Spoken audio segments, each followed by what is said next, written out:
These 30 days are an opportunity for you to focus on this thing called success in all the areas of your life and to take daily action to improve. You may be wondering what drove me to want to really study success in this level of depth. In fact, a lot of people say to me, Tony, how did you become so successful? Well, I'm complimented by the statement, but my response usually is the same thing that drives all of us to succeed. One of two experiences, either inspiration or desperation. For me, it was more desperation. I grew up in an environment I did not like, and it started back as far as high school for me. I remember looking around and being dissatisfied. And by the way, if you're dissatisfied with some area of your life right now, instead of being frustrated, get excited. Because I got to tell you something, until you get dissatisfied, you won't do anything to really make your life at another level. Dissatisfaction is a gem. If you're totally satisfied, you're going to get comfortable, and then your life begins to deteriorate. But I found myself dissatisfied with my environment. I didn't like what I saw growing up. I saw my father working extremely hard as a salesman, 40 or 50 hours a week, and yet most of the time we were broke, and I didn't understand why.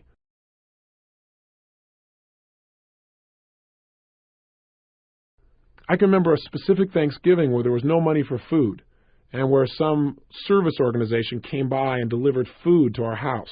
My dad didn't want to accept it, but he felt like he had to. I remember what that did to him emotionally, and that drove enough pain inside of me that I thought to myself at that time, I don't want to ever have my family have to go through this, and I don't want to have to go through it myself ever again. I thought someday I'm going to master financial success so I can not only help myself but the people around me. And that was a driving force for my success in that area. I remember going to high school, and I was not a real popular kid, but I really loved people, and I loved being around them, and I wanted everybody to like me. And a lot of people did, but I wasn't the most popular kid in school.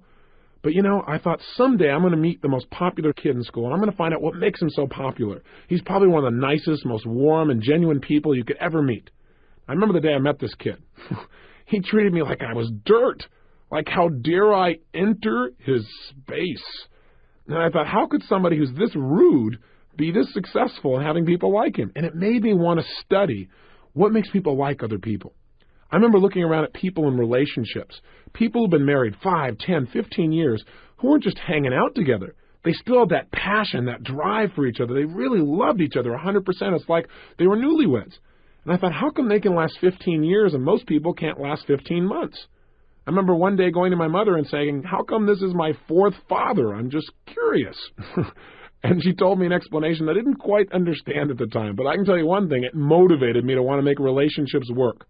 So out of all of these things, what happened for me in my mind is I said, look, I don't like the way my life is. I want to make it better. And so somewhere in my mind, I linked up that what I should do is study success.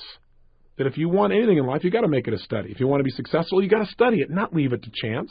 If you want to be happy, you got to study happiness. If you want to be wealthy, you've got to study wealth. If you want to be healthy, you got to study health. You can't just hope that things will turn out okay. You can see what hoping does for most people. Most people don't have what they want, and they just keep hoping it'll change. The bottom line for me is I went out and started studying success like a madman. I believe that if you will immerse yourself and focus on anything, you're going to get good at it. And so I decided to get good at understanding how to make my life work. And I went out and read almost 700 books in the area of human development. Everything from your basic positive thinking to your more esoteric forms of change when I thought I was so sophisticated. The point is this. As I read all this material and I listened to tapes constantly in my car, anytime I could, I tried to dump some good stuff into my mind. I went to seminar after seminar after seminar. Many of them were lousy, but my attitude was, hey, if I go to a seminar and all I get is one idea, it's worth my attending. Or if I go to a seminar and all it does is tell me what I already know, but I hear it another time and now maybe by hearing it again, I actually now use it, what a concept, then maybe I can make my life work. And so I went for that strategy that repetition is the mother of skill. And I heard enough, and I read enough, and I watched enough, and I listened enough, and I poured so much good stuff in that you can guess eventually good stuff started coming back out. In fact, within a short period of time, I became totally successful. Now, we all have our own definition of success. But you can guess what mine was back then, growing up pretty poor financially. The answer was money. I figured, hey, if you make enough money, it'll solve all of life's problems. Is that true? Of course not. But if you make enough money, at least you can arrive at your problems in style. You drive up in your limousine to handle your problem. It's a whole other world. Seriously, my point is this. I had really made it, I thought, by the time I was 19 years old. I went out and just used massive action. I read all these books, I listened to all this material, and I went out and just applied everything I could. And in a short period of time, I had this big company. I was written up in newspapers and magazines as this young entrepreneur. They called me Wonder Boy. My ego was exploding. And I had what I thought success was at that time in my life. I had a lot of money. I was making about $10,000 a month in income, which for a 19-year-old kid, for anyone, seems like a lot of money, seems like a lot of success. But something interesting happened. And the interesting thing that happened was I'd never had that level of success before. I'd never had that many people liking me and acknowledging me. I'd never had that much money. I'd never had that kind of experience. It was beyond my comfort zone. Now, I'm not talking about consciously now. See, consciously, I thought I wanted more and better and all these other kinds of things, but subconsciously, I believe that most of us have a subconscious idea of what we think we deserve. I mean, imagine it as if it's a thermostat attached to your brain. If we have a thermostat in this room and we set it at 68 degrees, and it's not hot enough in here, things aren't moving, it's not warm enough, and the temperature drops down to 62 degrees, what's going to happen? The heaters kick on. All of a sudden, what happens is anxiety. Your brain says, hey, we got to make it better than this. This isn't good enough for me. And sure enough, all of a sudden, you get this push, this drive to change things. And that's what happens in life when it's not good enough, when your life does not represent right now what you think it should be like. What's interesting, though, that most people don't realize is it happens on the other side, too. What do I mean? I mean, if you set it at 68 degrees and all of a sudden things start going really well, hey, it starts heating up in here. We start cranking. If it gets up around 72, 73 degrees, what happens in this room? The air conditioners kick on and you begin to sabotage your own success. And you drop right back down to where you subconsciously think you deserve to be in your relationships and your economics and your level of acknowledgement. Does this make sense to you? It doesn't make sense intellectually, but it does make sense when you start studying how human beings behave. And that's what I did. I began to sabotage my own success. How? I started to not show up for key meetings. I started to treat people harshly who didn't deserve to be treated harshly at all. I started eating like I was going out of style. I was never into drugs or alcohol, but I used food like it was a drug. If I didn't like how I felt, well, I just eat something. That was going to change how I felt. But then I looked in the mirror and I was getting fatter and I felt worse, so I ate some more. And it just didn't work. I got caught up in this vicious circle, so much so that within 2.5 months, I gained 38 pounds. That is not easy to do. You have to eat tons of food and not move very much to pull that off, which I managed to do. The bottom line is this, though. As I began to sabotage, it didn't stop with me. It started to affect everyone around me. I fired almost everyone in my company. I only had about 3 employees left. And I'd fired them too, but every time I go there, you're fired, they go, I know, and they just keep on working, thinking sooner or later things would work out and I'd become sane.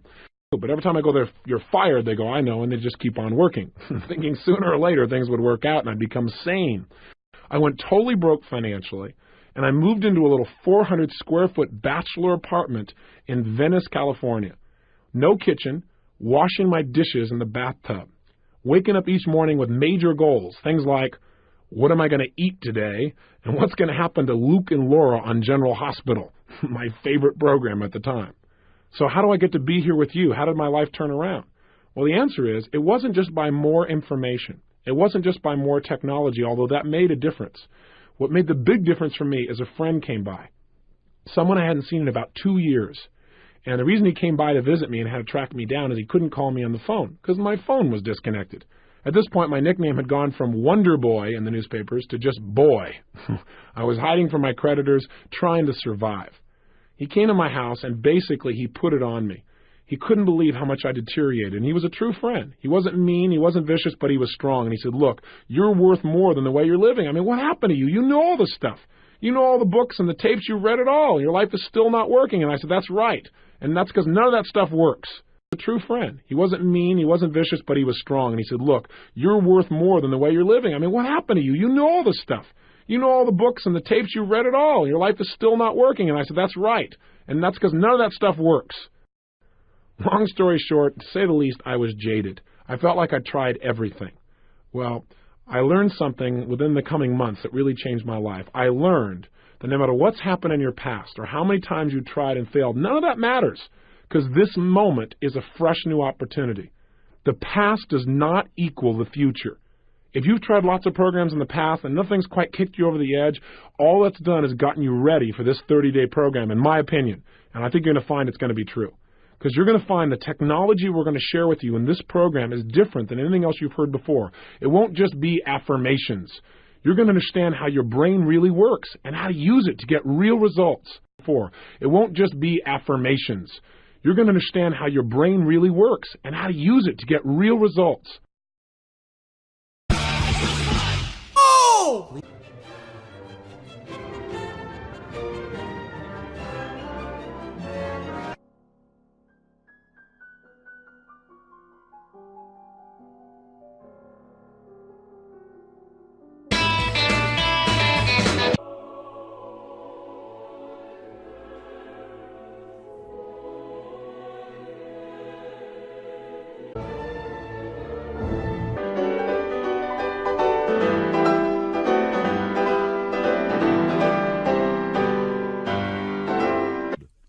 Yes, could you do that one just once more? Make it a bit lighter, please. What?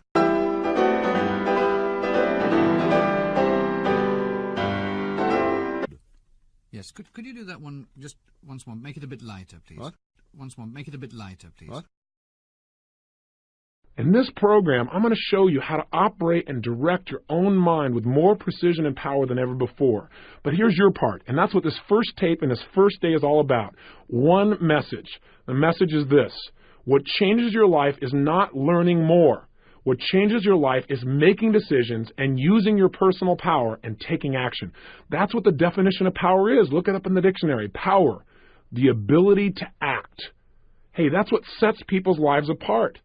This man got me to take action by challenging me, and I'm returning the favor now to you. No matter how successful you are compared to your friends, compared to what you think other people are like, it's now time to take yourself to a new level, to begin to enjoy more of the juice of life by demanding more from yourself than anybody else could ever expect, and by using tools that are the cutting edge, the newest technology in how to create change. The science that my friend introduced me to was the science of literally how to reprogram the mind. And again, I tell you, it was different than all the stuff I'd heard. I'd done all the positive thinking and all the affirmations and all the mantras and all that stuff, but my life still wasn't working. What he really introduced me to was a technology for literally reconditioning the way my mind worked, a technology for changing the way I felt and the way I behaved forever, literally.